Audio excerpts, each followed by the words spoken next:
O Instituto de Cultura Espírita do Brasil, o ICEB, inicia agora mais uma reunião fraterna, generosa, de estudo aprofundado da doutrina espírita, porque este instituto destina-se a isso, dando curso e realização ao sonho de Deolindo Amorim de fundar este Instituto de Estudos Avançados do Espiritismo, o Instituto de Cultura Espírita do Brasil. Neste momento, nós damos início a mais uma reunião de estudos aqui no ICEB e rogamos Jesus, nesta hora, esta hora grande, alta e nobre, em que nós buscamos o teu coração augusto, superior e crístico, para que nos assista, nos abençoe em nossos propósitos no bem e, muito particularmente, Jesus, desce as tuas bênçãos por sobre o nosso encontro de agora com o nosso irmão João Nogueira, que vem falar a todos nós sobre as maravilhas de alguns dos teus atos, considerados milagres, e hoje as bodas de Caná. Abençoa, Jesus, todos os nossos irmãos que atravessam duras provas e duras expiações no planeta que tão amorosamente tu diriges.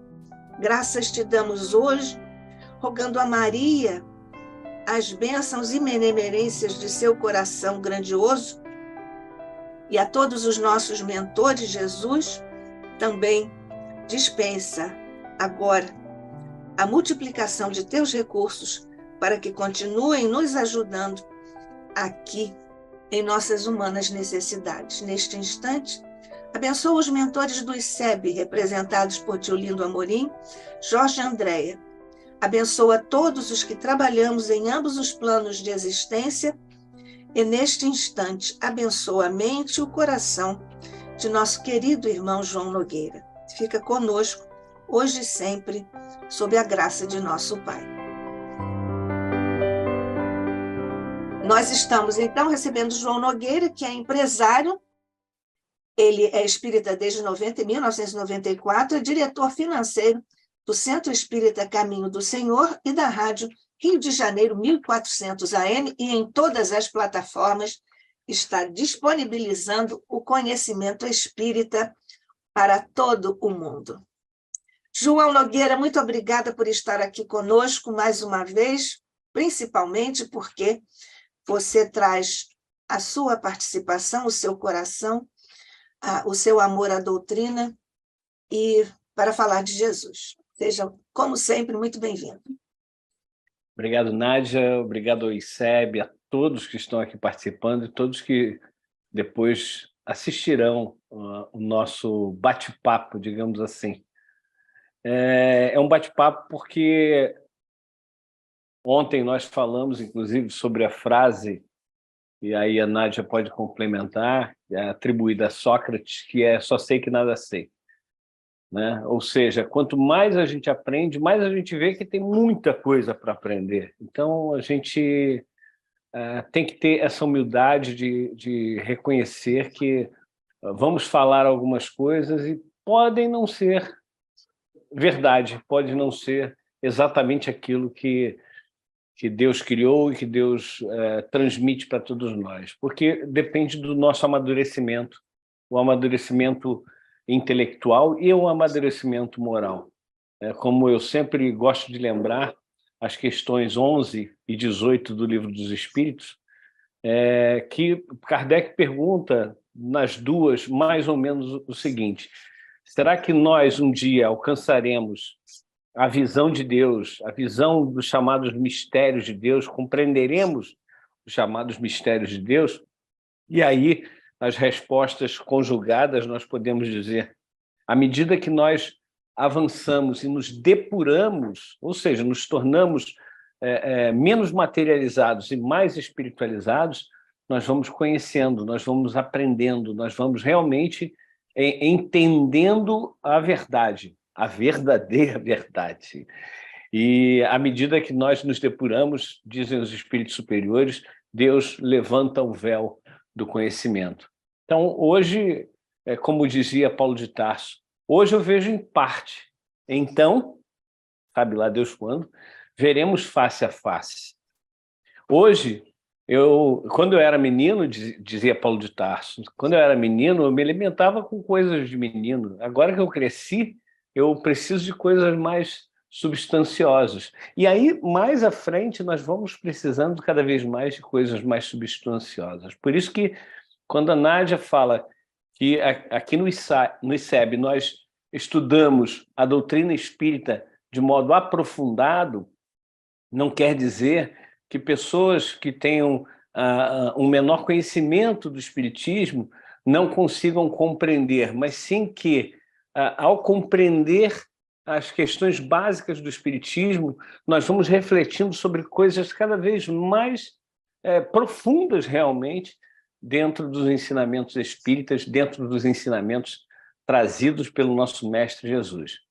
E um desses ensinamentos é exatamente os milagres de Jesus, que Kardec muito bem aborda no livro A Gênese, os milagres e as predições segundo o Espiritismo, e que traz, como é o tema do dia de hoje, as bodas de Canaã. As bodas de Canaã só aparecem no Evangelho de Jesus segundo João, capítulo 2, nos versículos 1 a 11, onde Jesus vai com sua mãe e alguns dos discípulos, já alguns discípulos acompanhando Jesus, mesmo que seja o iniciozinho da vida pública de Jesus, e vai até um casamento. E no casamento há os comes e bebes, e normalmente era vinho. E aí eu tenho um parênteses para falar. Outro dia uma irmã protestante virou para mim e falou assim, Jesus não tomou vinho, aquilo era suco de uva. E eu falei, mas está escrito vinho, irmã. E por que dizer que ele não tomou vinho? Porque é bebida alcoólica? O mal não está no uso e sim no abuso, como dizia Allan Kardec. Então, o próprio Emmanuel, ele cita que é importante nós termos o equilíbrio e, por exemplo, para o coração, muitos cardiologistas recomendam uma taça de vinho por dia. Agora, é claro que nós, seres humanos, nós não nos contentamos com o uso, e aí caímos no abuso. E o abuso é que é o grande problema. Em tudo, inclusive na religião. Porque quando nós abusamos, ou seja, nós fazemos exageradamente alguma coisa, nós estamos em desequilíbrio. E o desequilíbrio é que tem que ser combatido. Nós precisamos cada vez mais nos equilibrar. Então, a parábola fala do vinho, que todos estavam já a meio da festa, e de repente o dono da festa diz, acabou o vinho, e agora o que eu faço? E então teria ele chegado para a mãe de Jesus, para Maria de Nazaré, falado com ela, pede ao teu filho para que nos ajude. E aí ela vai ao filho, vai a Jesus, fala, e ele responde uma coisa muito interessante. O que queres de mim ainda não é o meu tempo. Ou seja, Jesus tinha um planejamento e que aquele planejamento ele deveria acontecer mais à frente. Ou seja, o que ele deveria começar a fazer nos chamados milagres deveria ser mais à frente no tempo.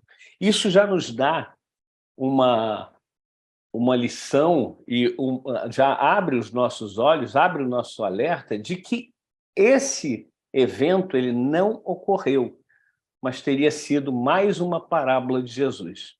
Assim como é a tentação no deserto, que é uma parábola de Jesus. Porque espírito nenhum poderia tentar Jesus, como Kardec esclarece no capítulo 15, no item 2 da Gênese, do livro A Gênese.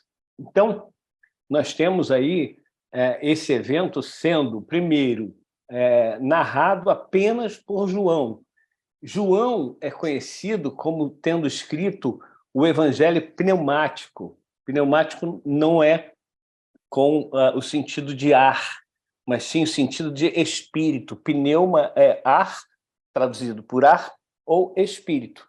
Então, muitas vezes a gente vê umas traduções que traduzem várias vezes como espírito, e quando lhes convém traduzem como vento, por exemplo. Então, a gente sabe que as traduções muitas vezes são traições e não traduções, né? Então, esse evento só é narrado por João. Um evento desse tipo, ainda mais sendo o primeiro milagre, chamado Milagre de Jesus, deveria ter sido narrado por todos, inclusive por Mateus, que o acompanhava desde o início, por Marcos, que era sobrinho de Pedro, que também acompanhou Jesus desde o início, por Lucas, que escreveu o Evangelho segundo Lucas, foi escrito através de uma espécie de reportagem, de entrevistas que ele fez, inclusive e principalmente com Maria. Ora, Maria estava ali, então Lucas deveria ter narrado isso. Então nós temos, primeiro, como Kardec inclusive alerta isso no livro A Gênese, quando trata desse assunto das bodas de Canaã, como sendo uma parábola.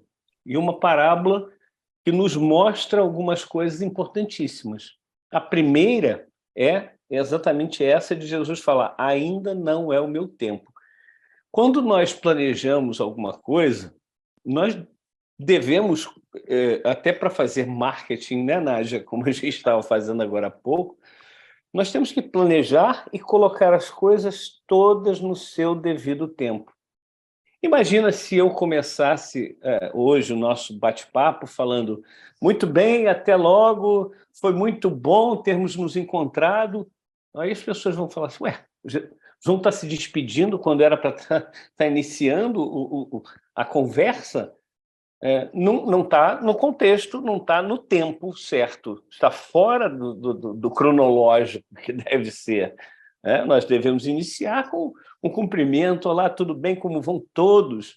Todos estão bem, graças a Deus, e aí seguir, né, do princípio, o meio e chegar ao fim, e não atropelar as coisas, como muitas vezes nós fazemos. Nós muitas vezes atropelamos a nossa própria vida porque nós não planejamos a nossa vida. Nós deixamos a coisa fluir e como diz aquele sambista, né, o Zeca Pagodinho: deixa a vida me levar, vida leva eu. Quer dizer, se fosse para deixar a vida levar, Deus não teria nos dado o livre-arbítrio, a liberdade de escolha. Então, é preciso que nós tenhamos, como diz Augusto Cury, as rédeas, melhor dizendo, as rédeas da nossa vida, da nossa existência. E para isso é preciso conhecer, para isso é preciso saber a hora certa de fazer aquilo que deve ser feito. Muitas vezes nós invertemos as coisas na nossa vida, como da última vez que nós nos encontramos, eu fui convocado para uma reunião urgente e que aí eu tive que sair da nossa conversa, do nosso bate-papo, antes do tempo previsto.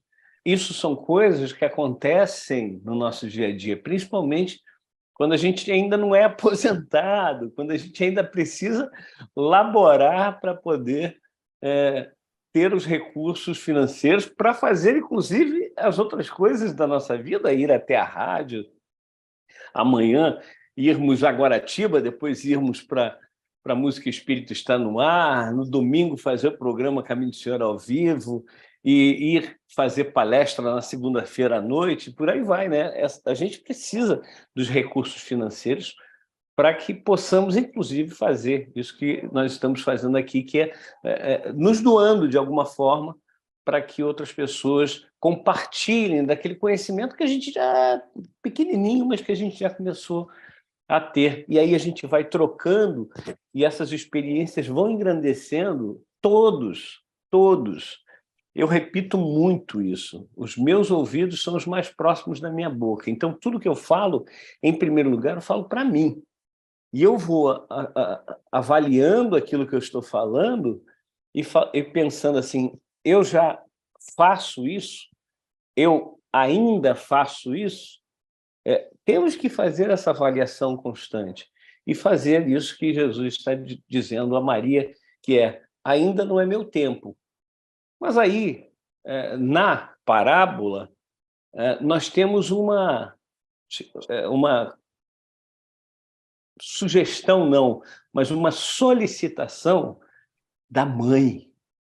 A mãe de Jesus está pedindo, meu filho, quantas vezes, né, a mãe pede para o filho, e o filho fica assim, tá bom, mãe, eu vou fazer para você.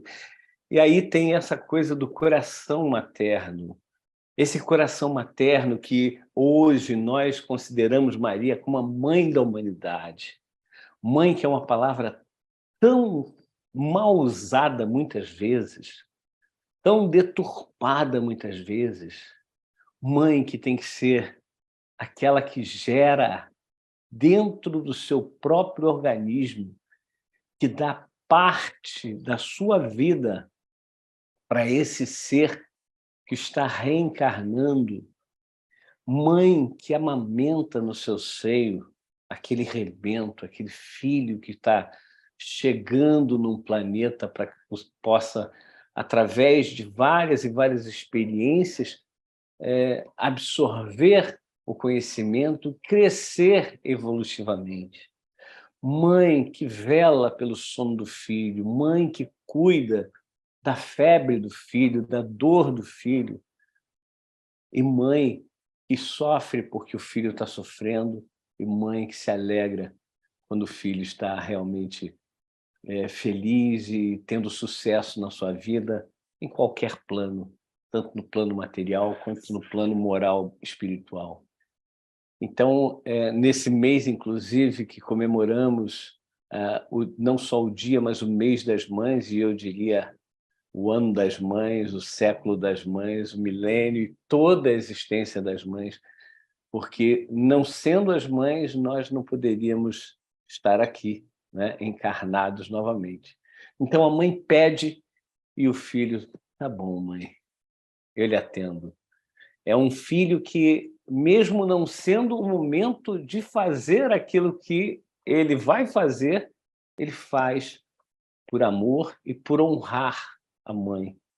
Então, ele faz com que ele chama as pessoas, e mais uma vez, é mais um ensinamento extraordinário de Jesus, ele pede para que encham as bilhas ou os tambores de água. Enchem vários tambores de água e ele então transforma a água em vinho. É um outro ensinamento.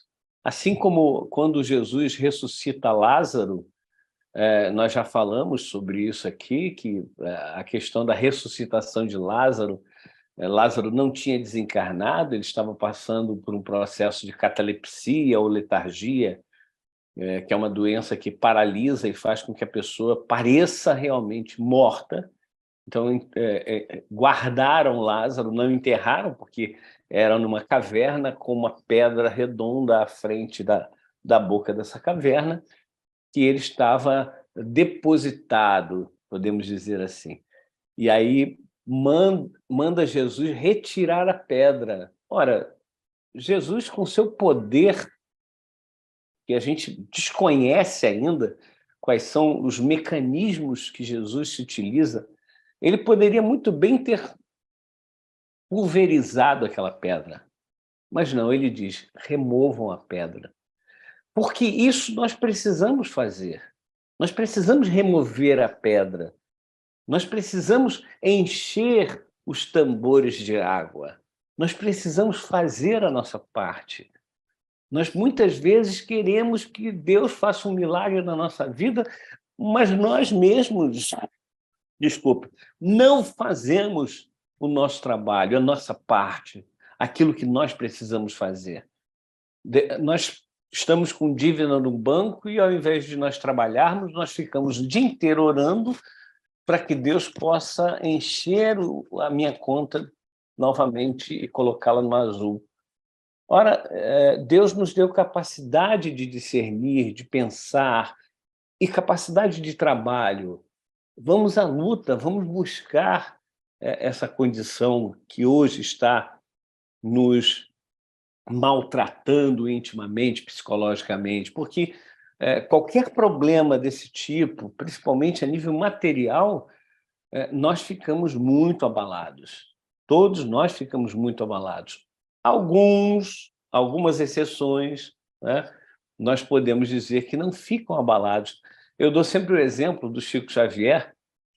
Se eu perdesse, sei lá, 10 mil reais, eu ia ficar muito triste, muito abalado, inclusive porque eu não ia poder colaborar com a Rádio Rio de Janeiro, e com o Caminho do Senhor e por aí vai. Mas se o Chico Xavier perdesse 10 mil reais, se ele tivesse encarnado hoje e perdesse 10 mil reais, ele ia dizer: alguém que precisava deve ter encontrado esse dinheiro. Graças a Deus. A diferença de importância para certos espíritos do nível de um Chico Xavier é uma diferença muito grande. Então, para nós, o que é pesado, para um espírito mais elevado, é leve. Por isso Jesus diz: vinde a mim, ou seja, me busca meus ensinamentos, busca vivenciar os meus ensinamentos, porque o meu fardo é leve, meu jugo é suave. É isso que a gente entende quando Jesus diz: vinde a mim todos vós que estáis cansados e oprimidos, e eu vos aliviarei. Tomai sobre vós o meu jugo e aprendei de mim, que sou manso e humilde de coração. Porque meu fardo é leve, meu jugo é suave, diz Jesus. Então, é compreender que nós precisamos fazer a nossa parte. Para transformar água em vinho, vamos colocar água lá e aguardar que o vinho seja transformado. Para que nós possamos crescer, vamos fazer a nossa parte. Como é que eu vou conhecer a doutrina espírita sem estudar a doutrina espírita? Como é que eu vou conhecer a doutrina espírita sem pegar, ao menos, o que é o Espiritismo, o Livro dos Espíritos, o Evangelho segundo o Espiritismo, o Céu e o Inferno, a Gênese, o Livro dos Médiuns, Revista Espírita e tantas literaturas que estão à nossa disposição, que fazem com que a gente cresça e compreenda realmente o que nós devemos fazer. Mais uma vez, questão de nós ouvirmos essas mensagens. O João está ouvindo a mensagem que está saindo através da sua boca. E será que está realmente, ao captar, analisando: João, você faz isso? João, você está fazendo a sua parte? Você está fazendo a sua parte? Então, é fazer uma análise e fazer o planejamento. Vamos fazer uma análise. Isso é cada um, não é em grupo, mas cada um olhar para dentro de si e falar assim: e aí, o que está faltando para mim? O que eu preciso corrigir? O que essa mensagem de hoje serviu para que eu pudesse abrir os olhos, para que eu pudesse seguir adiante, para que eu pudesse me reformar intimamente, para que eu possa ser um esposo melhor, para que eu possa ser um vizinho melhor, para que eu possa ser um patrão ou um funcionário melhor, um subordinado melhor, para que eu possa ser um melhor espírita, um melhor cristão. Tudo isso é preciso fazer essas análises, porque essa parábola das bodas de Canaã, elas chamam a atenção para nós na transformação. A transformação da água, que é um elemento material básico, que transforma-se em muitas coisas, inclusive quando Nicodemos vai procurar Jesus na calada da noite, e isso acontece um pouco depois dessa passagem que nós estamos estudando. João traz essa passagem no capítulo 3, e está lá o Nicodemos conversando com Jesus. Jesus diz: para ver o reino de Deus, vocês precisam renascer de novo. Ou seja, só através das múltiplas encarnações é que nós vamos, ao encarnarmos, desencarnarmos, reencarnarmos, desencarnarmos, reencarnarmos e sucessivamente, assim sucessivamente, nós vamos, por períodos, por ciclos, repetindo certos ciclos, passando novamente por certas lições, E cada vez que a gente passa por uma lição, repete aquela lição, nós enxergamos de um modo diferente, porque nós já estamos mais maduros do que antes. Nós, quando passamos a primeira vez por um determinado, vamos chamar de perrengue, né? Como o popular chama, uma situação difícil, uma situação complexa, quer seja problemas de relacionamento, quer problemas financeiros, quer problemas de saúde, por aí vai. Qualquer tipo de problema que Gerson chamava de desafio, né, Nádia? E isso, quando a gente passa pela primeira vez, a gente toma um susto. Caramba, o que está acontecendo aqui? O que é isso? Como é que eu resolvo essa questão? É tão difícil passar pela primeira vez que a gente não tem noção do que vai fazer, muitas vezes. Isso eu estou falando em tese, é claro, na generalidade das pessoas. E quando nós passamos, então, pela primeira vez, nós queremos, inclusive, adiar a solução desse problema, desse desafio. A gente vai ter que resolver, eu vou ter que resolver isso na segunda-feira. Domingo eu vou passar o dia inteiro passando mal, né? Não vou dormir bem e vou acordar, de repente, querendo adiar a solução desse desafio.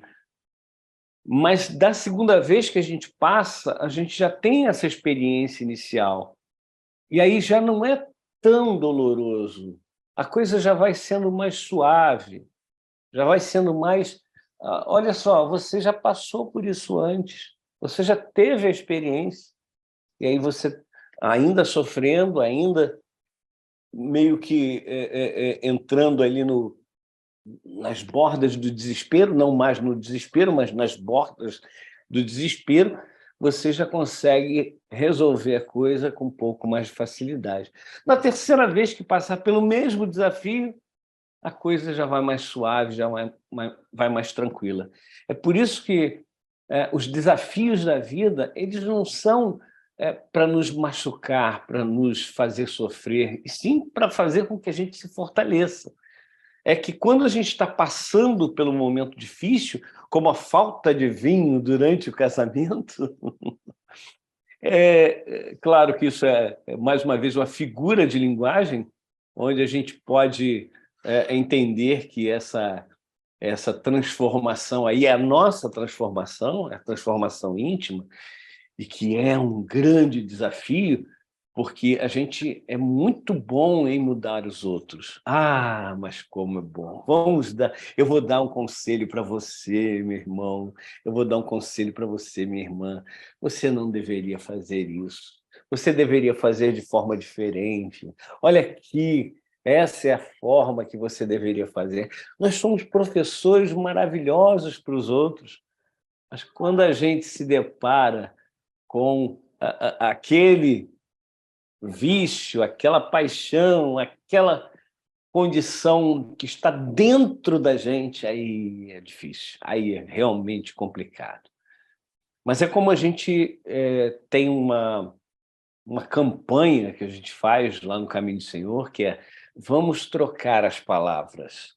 Quando você tiver que resolver alguma coisa e vier à tua mente, isso é muito difícil, troca a palavra difícil por possível.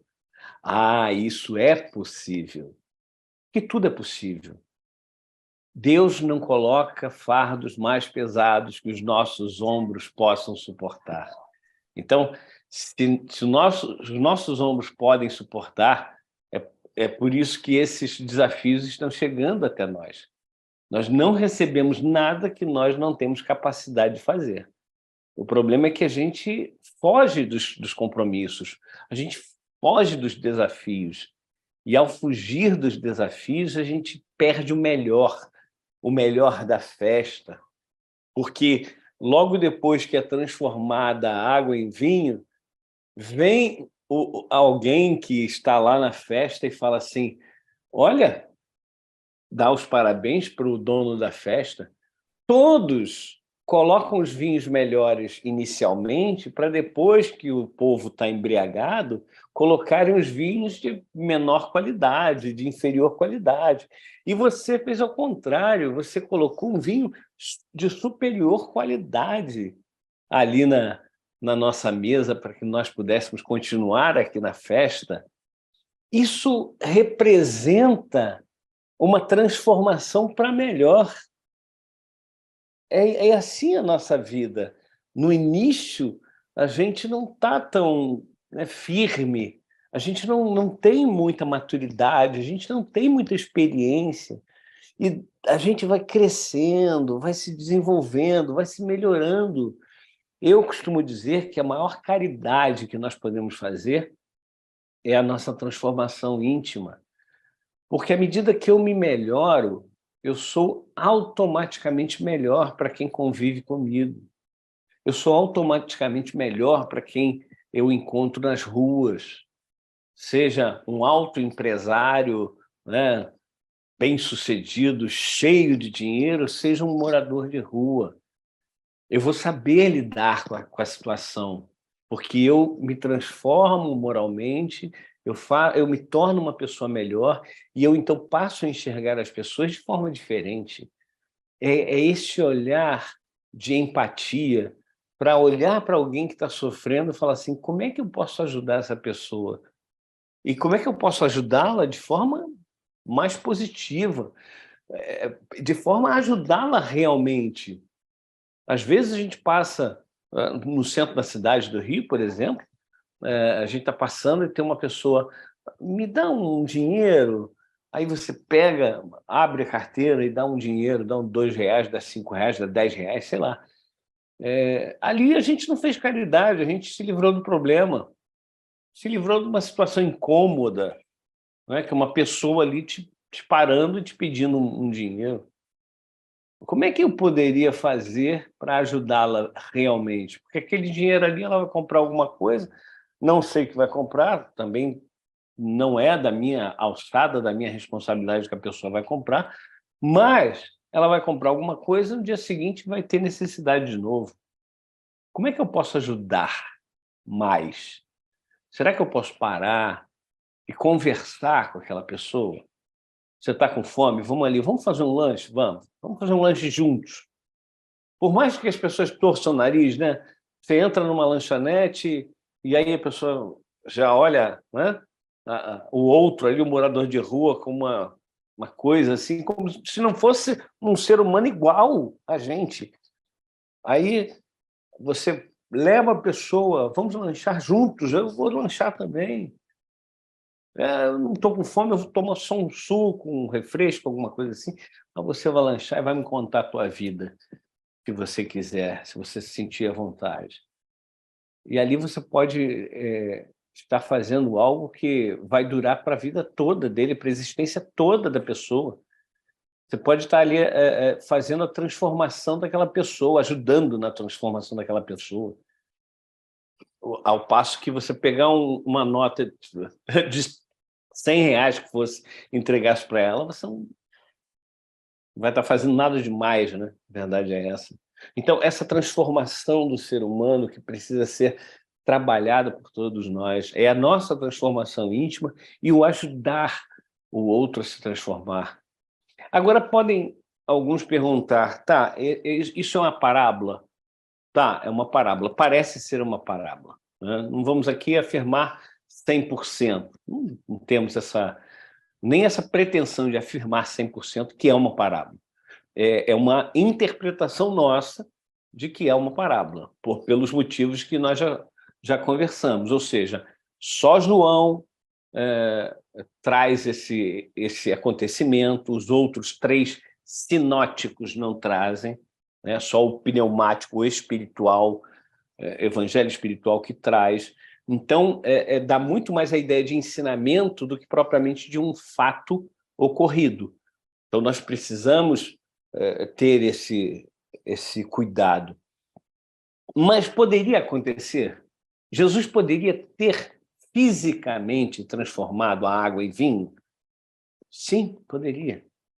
E por que poderia? Porque ele tem o conhecimento da transformação das moléculas. Ele sabe exatamente como são as moléculas da água, como são as moléculas, como é a arrumação das moléculas do vinho. E detalhe, nessa narração, diz que o sabor era de vinho, mas não fala nada da coloração. Ao que parece, a coloração permanece incolor. E aí você fica assim, mas por que incolor? Porque a aparência não importa. O que importa é o sabor, é a essência, é o que realmente importa. Nós ainda estamos muito focados na aparência. Quando alguém se apresenta com uma aparência como esse irmão morador de rua que eu acabei de citar, é uma coisa. Quando alguém se apresenta, né, todo arrumado, toda arrumada, enfim, é outra coisa. O mundo age muito dessas duas medidas, dois pesos, duas medidas, né? Infelizmente. Então, poderia ter acontecido esse chamado milagre, essa transformação de água em vinho, fisicamente? Sim. Jesus tem essa capacidade. Tinha e tem essa capacidade. Mas aí nós pensamos, para quê que Jesus ia fazer isso? Para quê? Então, por isso, por todas essas questões, é que nós afirmamos que é uma parábola e não um fato, o que ocorreu com as bodas de Canaã. Então, eu agora abro para os nossos irmãos que queiram complementar, trazer uma outra ideia. Está aí o Turíbio, doido para falar. João, você falou besteira aí. Turíbio. E perguntar, se for o caso, a Nádia está aí para responder, né, Nádia? Tá bom. Uhum. Então, essa possibilidade que o João nos coloca da transformação física e material, ela é explicada, a tal possibilidade, no capítulo de A Gênese mesmo, quando demonstra para nós, na Gênese orgânica, como que as estruturas moleculares, sendo da mesma natureza, simplesmente por uma questão de arrumação, elas modificam totalmente as qualidades de tal produto, né? E os Perfeito. efeitos de tais produtos. Então, é interessante que nós podemos fazer as duplas interpretações, né? Tanto a forma parabólica, como uma parábola mesmo, quanto as possibilidades de realização. Então, é fascinante o caminho que temos a seguir, né? É isso que é interessante, né? É um caminho, né, à frente aí para nós. É um pouco isso só. É verdade.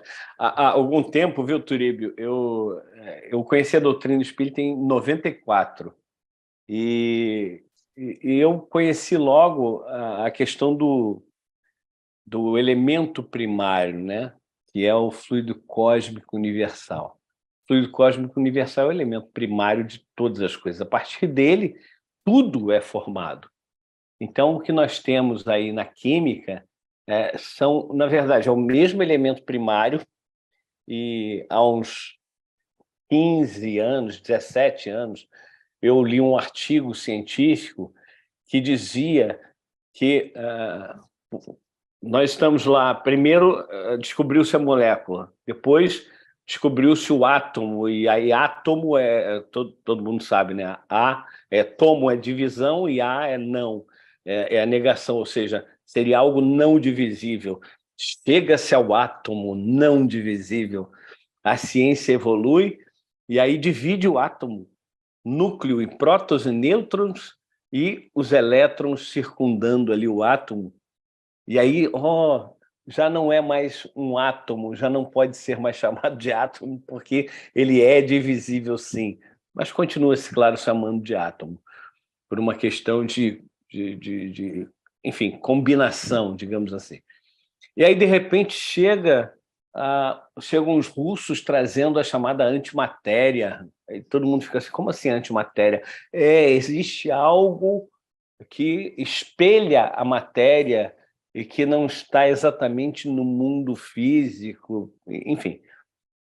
E depois chega-se à física quântica, né? Os quantas, que são mais divisões ainda dos prótons, não é, Nádia? É dos prótons, né?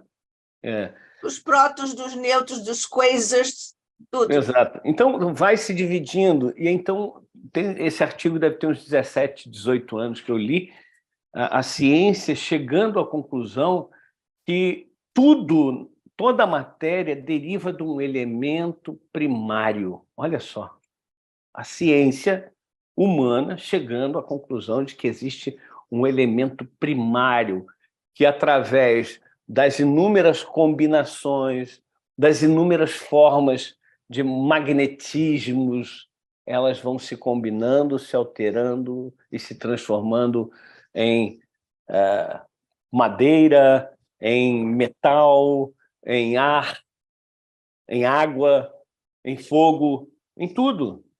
Tudo que é matéria, no universo inteiro, nós temos esse elemento primário. E como o Turib falou, essa transformação é simplesmente uma rearrumação molecular.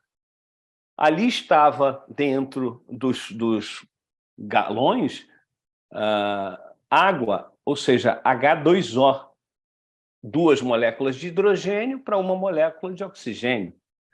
E no ar? O que temos de moléculas?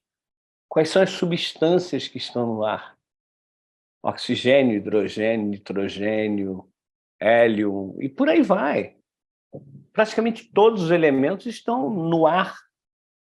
Por que Jesus não poderia captar os elementos para combinar com o H2O e transformar para a molécula do vinho? Por que não? Qual a dificuldade? Nenhuma. Para ele, nenhuma. Para o João, todas. Mas para Jesus, nenhuma.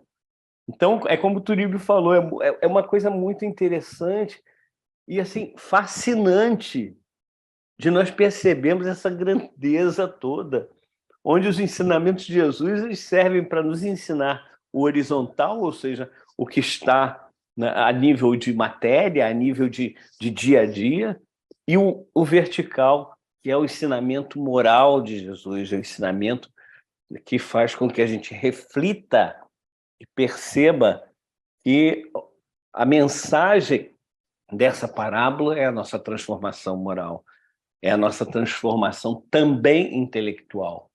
Porque nós vamos chegar à perfeição quando as duas asas, a asa do conhecimento, a asa da intelectualidade e a asa da moralidade estiverem totalmente desenvolvidas. Sem isso, a gente não cresce. Sem as duas asas, a gente não voa. Então, temos que ter as duas asas, temos que crescer intelecto-moralmente. Mais alguma colocação? A Dalva está doida para falar, né, Dalva? Eu fico pensando que esse fato realmente nunca se tem a certeza, embora você agora tenha dito que isso é uma parábola e não um fato, porque a nossa dúvida sempre foi grande, mas ela mais tendendo a acreditar que era vinho mesmo. Uhum. Mas volto a falar, como o Turíbio falou, quer dizer, cabem as duas interpretações, então a gente não precisa eliminar uma e ficar com a outra, né? Na minha concepção, por todas essas coisas que nós conversamos aqui hoje, é uma parábola, mas não elimina a possibilidade da outra questão, que é a questão física. Isso é muito interessante, muito bom. E na nossa vida acontece o tempo todo. Acontecem situações materiais, mas quem é que está crescendo? Quem é que está evoluindo? É a matéria ou é o espírito? É óbvio que a matéria evolui, mas a matéria só evolui porque o espírito evolui. É como as pessoas falam, o planeta Terra vai se transformar num planeta de regeneração. E eu digo, não é isso.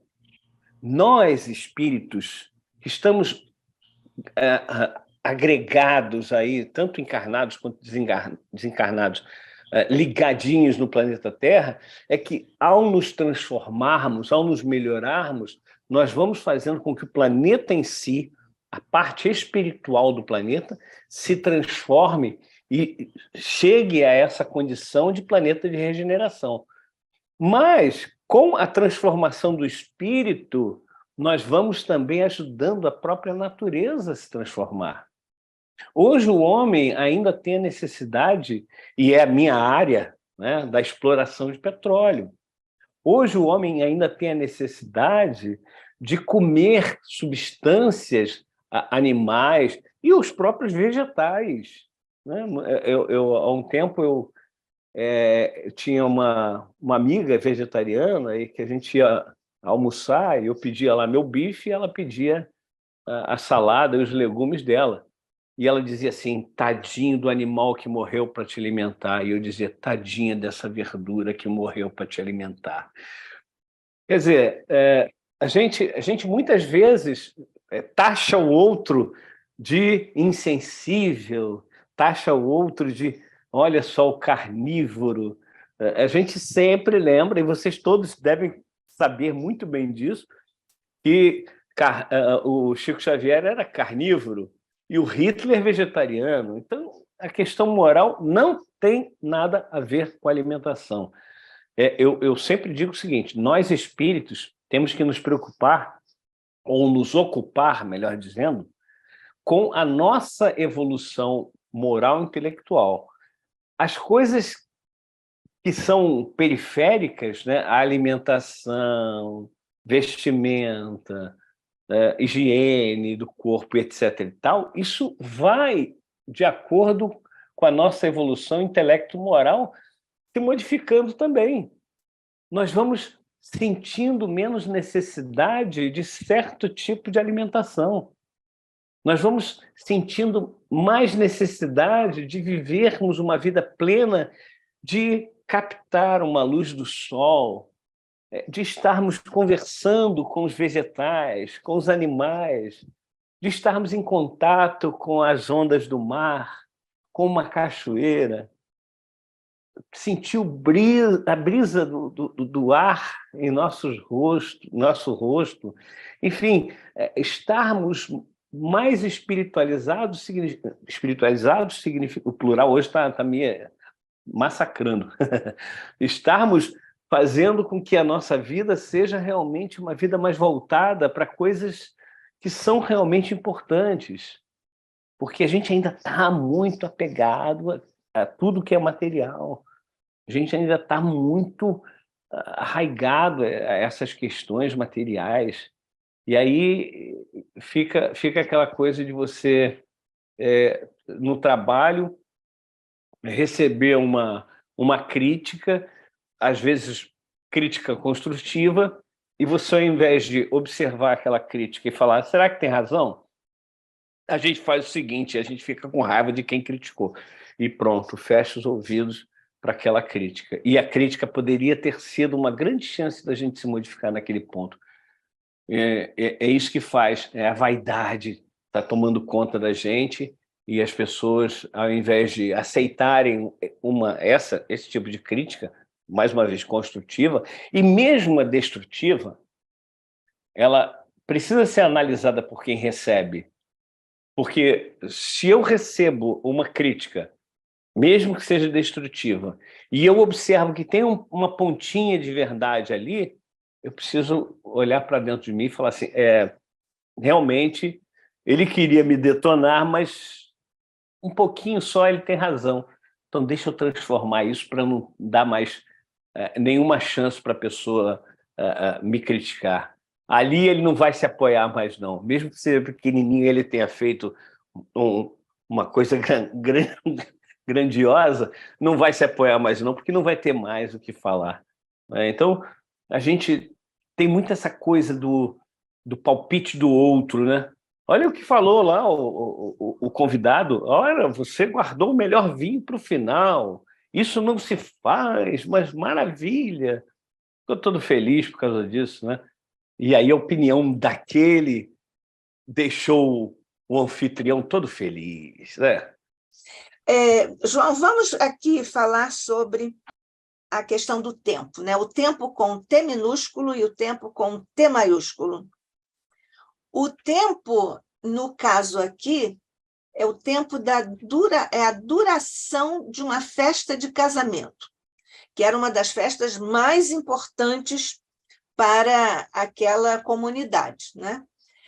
Essa duração, se você quiser, pode expender alguns comentários, mas essa duração tem a ver também com o planejamento. Você falou de planejamento, tem a ver com o planejamento de quanto, porque quando você dá uma festa, você faz um planejamento do que vai ser consumido, hipoteticamente, naturalmente, ainda dá ali uma margem de segurança para quem quiser comer um pouco mais ou beber um pouco mais, sempre há esses cálculos que os institutos de nutrição ensinam.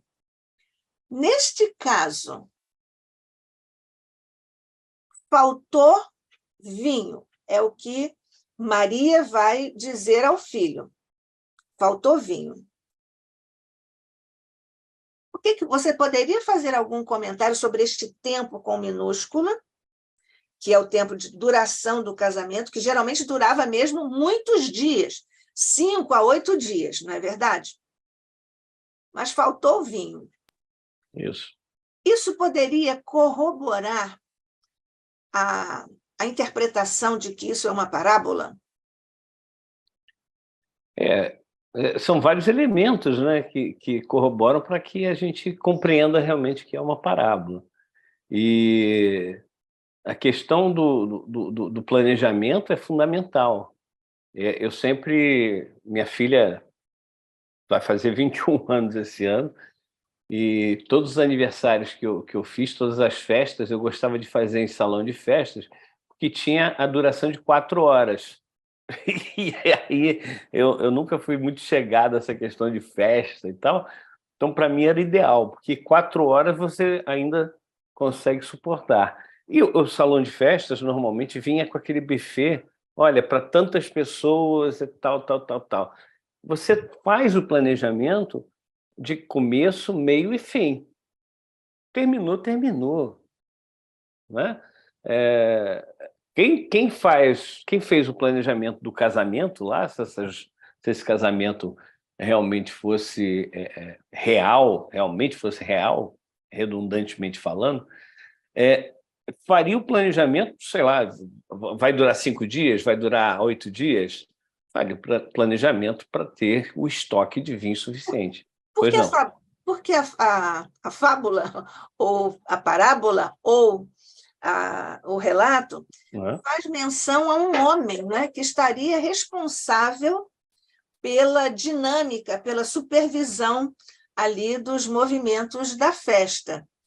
Então, Exato. teria sido da parte dele que talvez pudesse ter ocorrido uma falha no planejamento, ou então, exatamente esse foi um elemento trazido do ponto de vista parabólico para, mais uma vez, ensejar que Jesus fizesse isso, ou ter sido dito que teria feito.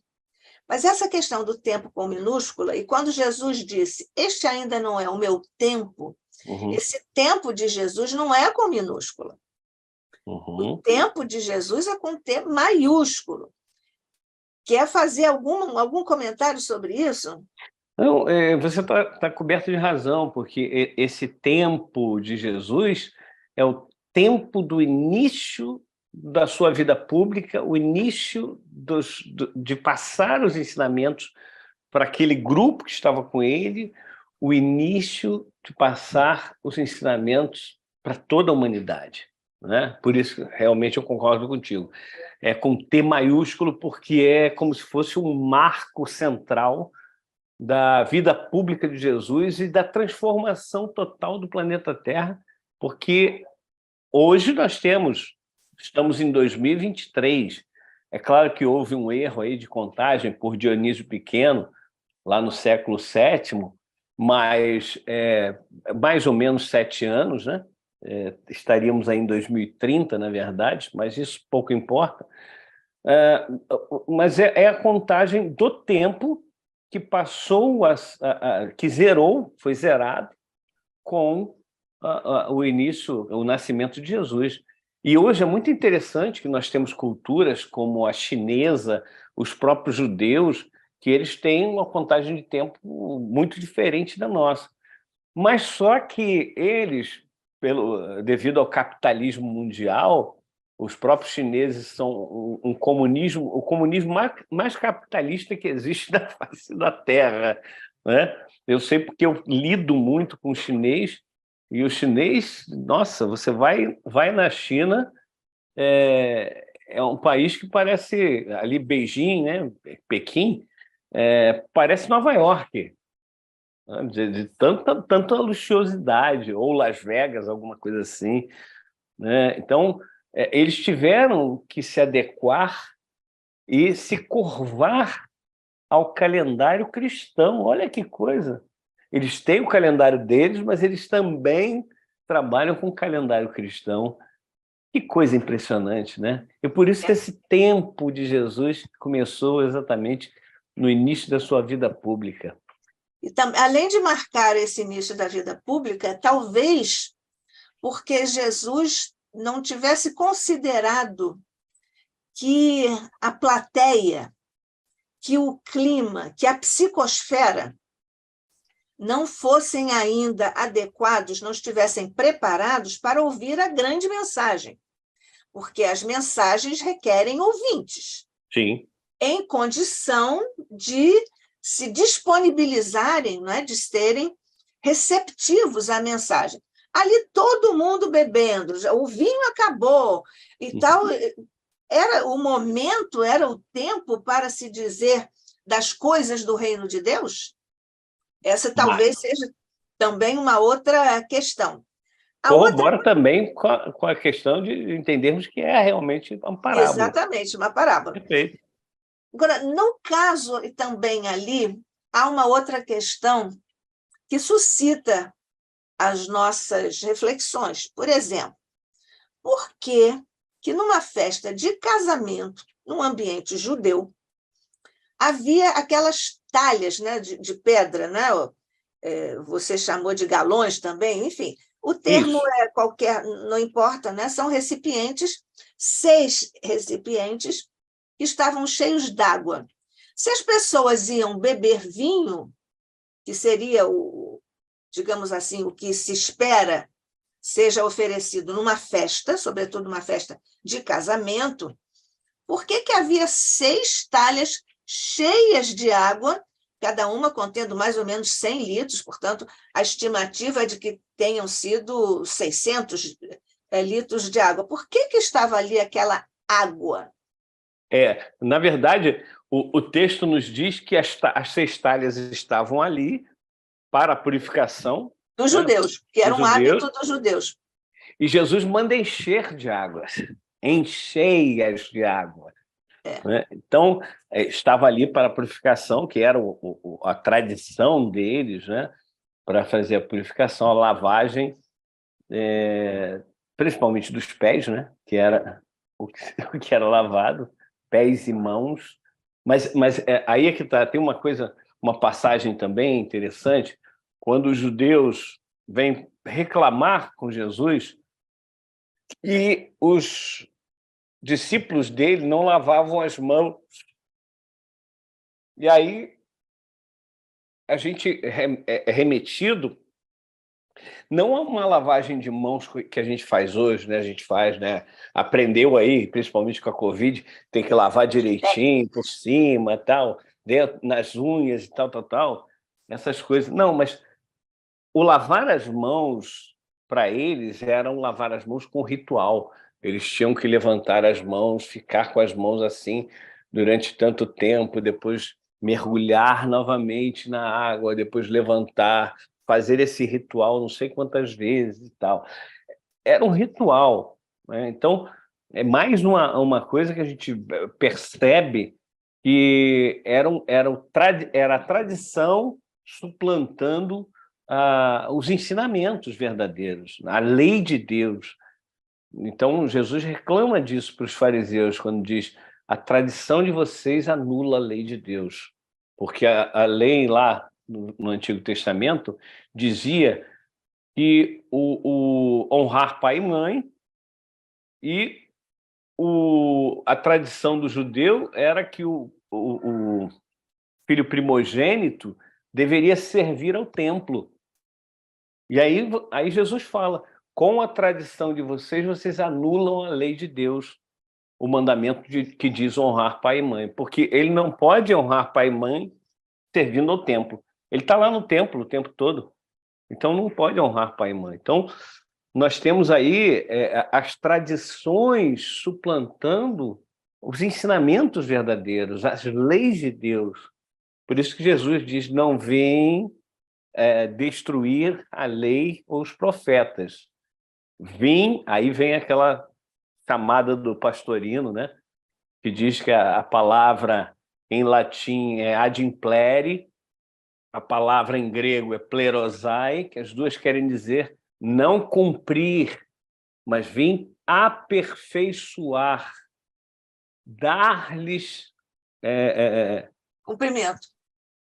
Não, dar-lhes aperfeiçoamento, né? Plerosai, ad implere, então, é uma palavra que suscita a melhoria, o implemento.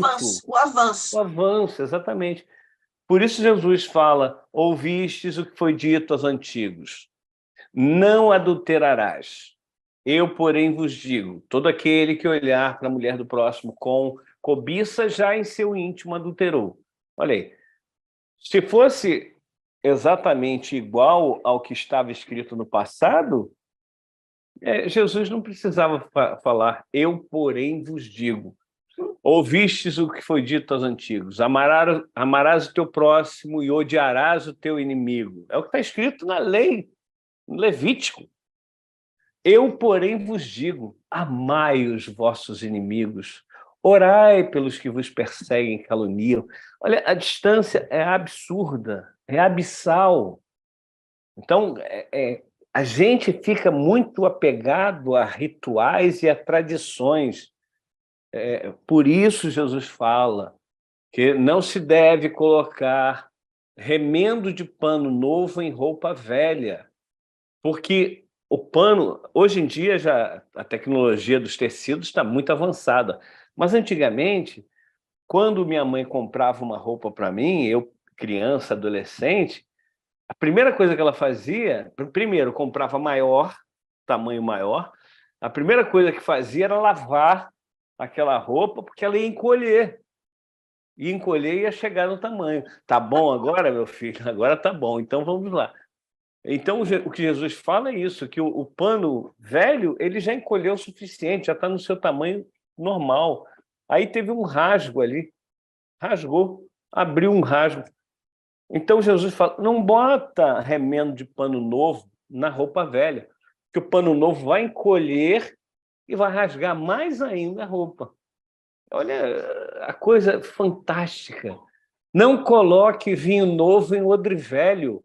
O odre é aquele espécie de alforge, né? Que você coloca, podia colocar água, mas colocava um vinho. O pessoal do exército usa muito cantil, mas só que cantil é de metal ou de plástico, e nesse caso era de couro.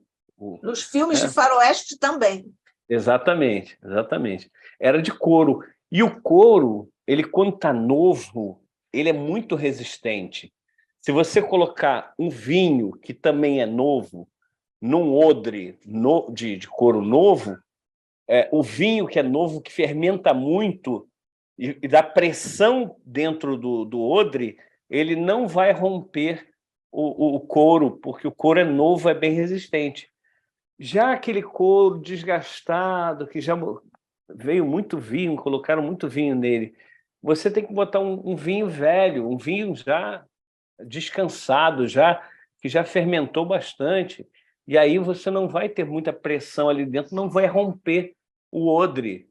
Ao contrário, se você botar vinho novo, que fermenta muito, que dá muita pressão, num odre velho, ele vai romper e vai perder todo o vinho. É isso que Jesus disse.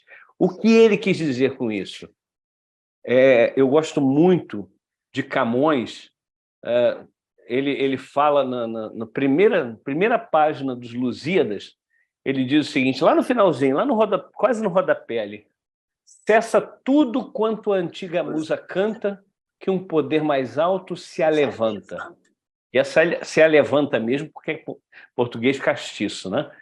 Ou seja, Jesus chegou e nos deu algo muito superior às tradições. A gente tem que reavaliar constantemente. Isso é uma coisa que a gente deve fazer no movimento espírita constantemente. Porque o nosso movimento espírita ainda é muito preso ao igrejismo.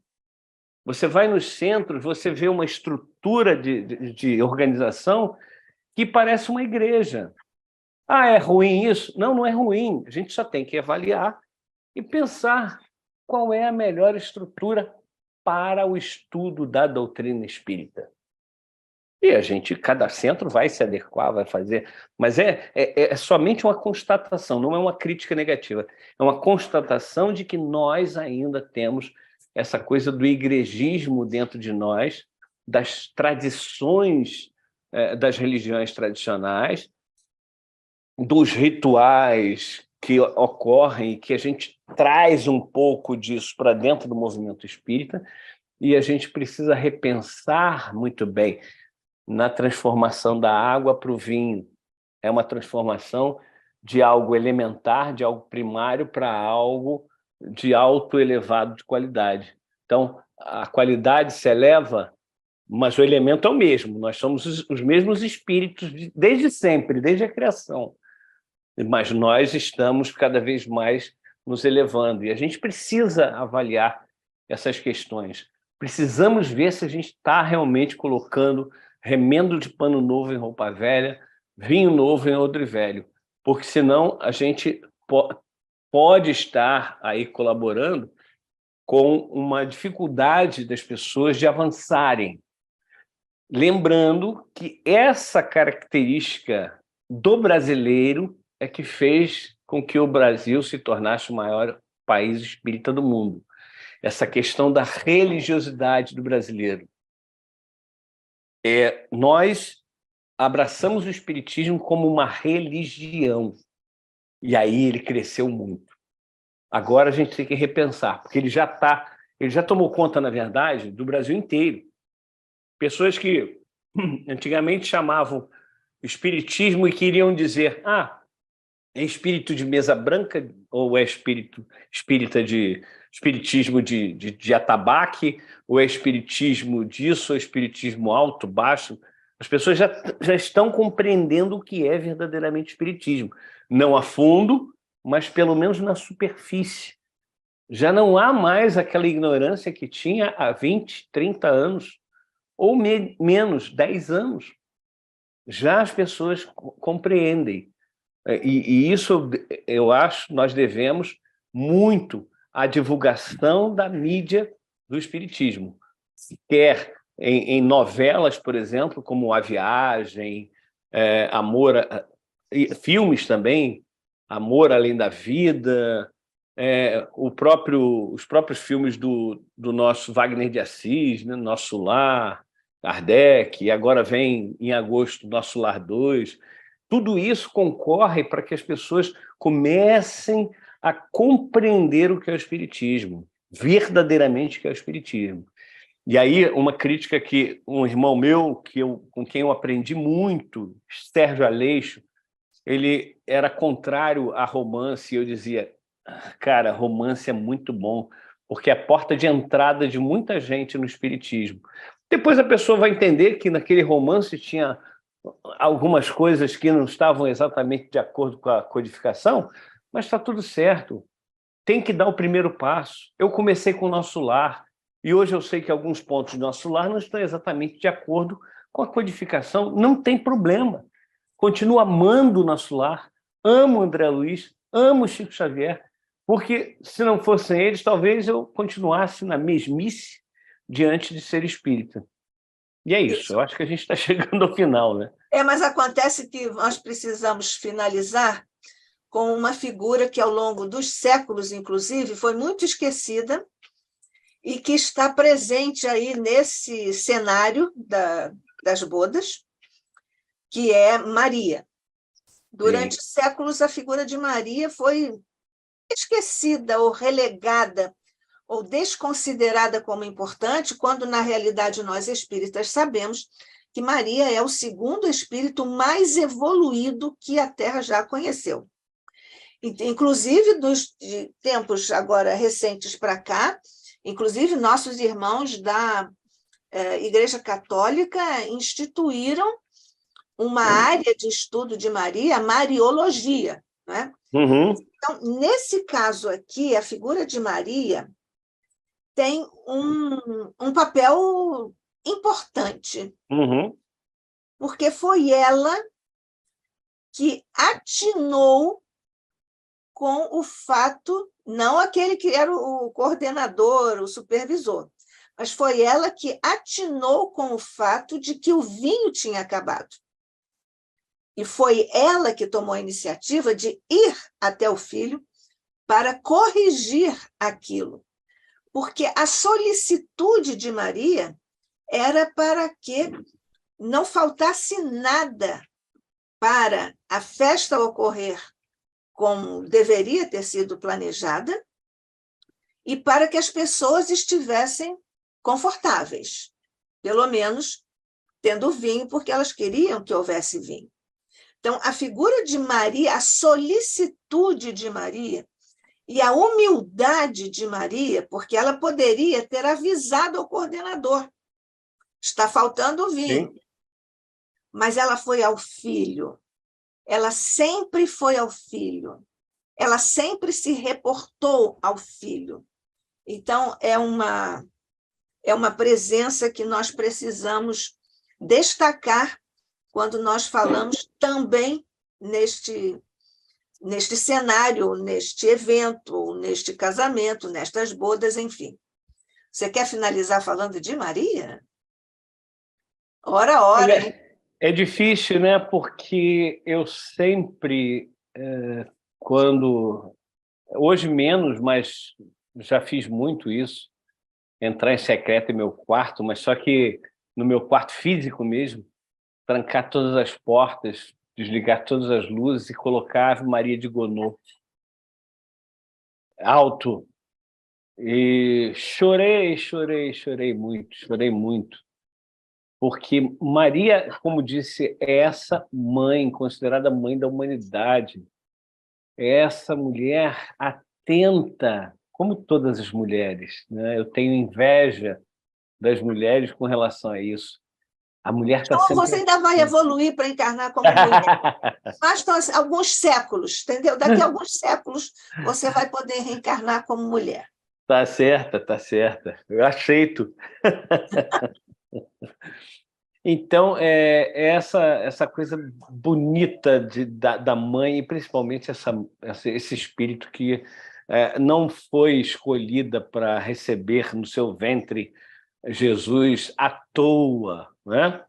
É um espírito com alta capacidade, já naquela época, alta capacidade moral e intelectual, alta envergadura evolutiva, e que a gente, usando uma expressão de João Batista, nós não temos, pelo menos eu não tenho, a possibilidade de desatar-lhe as sandálias, porque a diferença é absurda, como eu uso muito a expressão abismal, né? Existe um abismo imenso entre o meu grau evolutivo e Maria, mas ela não tem essa coisa, não. Ela está sempre com a gente, ela está sempre nos ninando, né?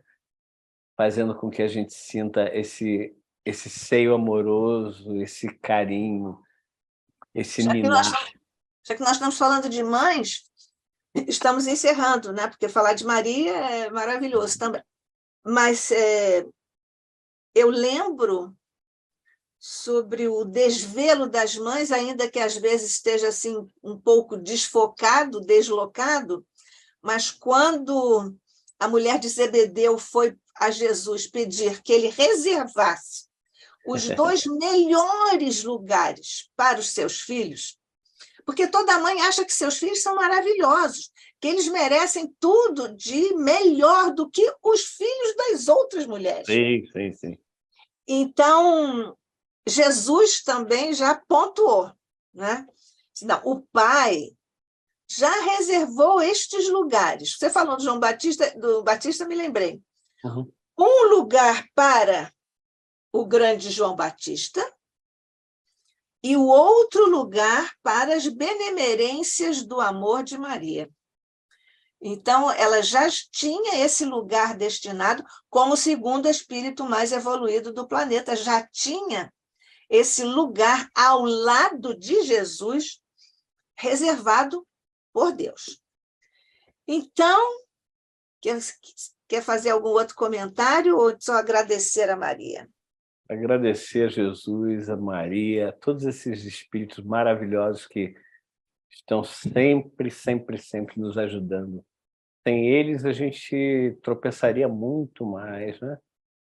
Talvez não chegaria tão cedo ao ponto que nós precisamos chegar.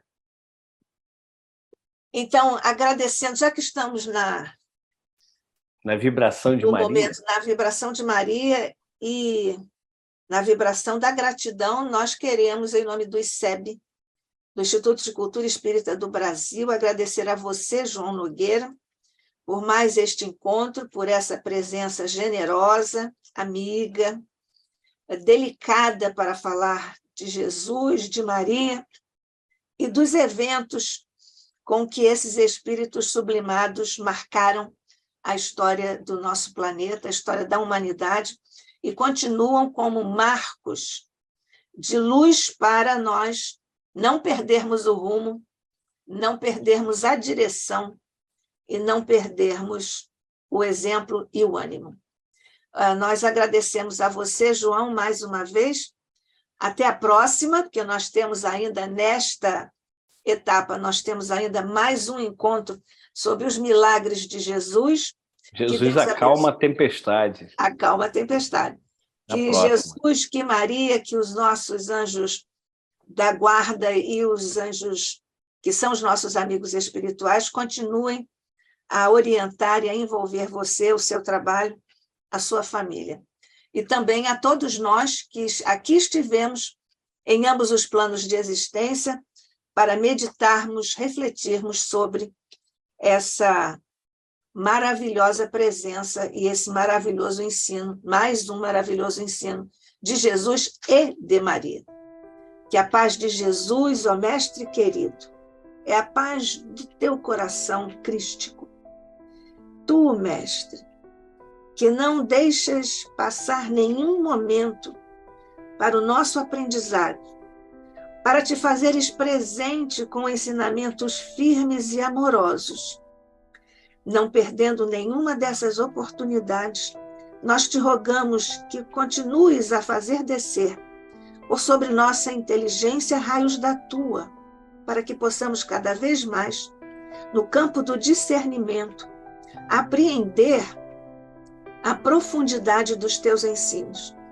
Mas também te rogamos, Mestre, que faças agora descer por sobre nossos corações as vibrações do teu, também crístico, magnânimo e bom, para que possamos também nunca esquecer de que devemos, na luta da nossa evolução, nunca esquecer das benemerências do amor, a base para todas as nossas decisões, em todas as circunstâncias, em todo o tempo. Fica conosco, Jesus, abençoa o ICEB, abençoa os nossos mentores queridos, abençoa todos os que estão direta ou indiretamente vinculados ao ICEB e a todos os que estejam direta ou indiretamente vinculados a todas as instituições do bem no planeta. Fica conosco, graças te damos hoje e sempre, sob o olhar de nosso Pai. Assim seja, hoje e sempre.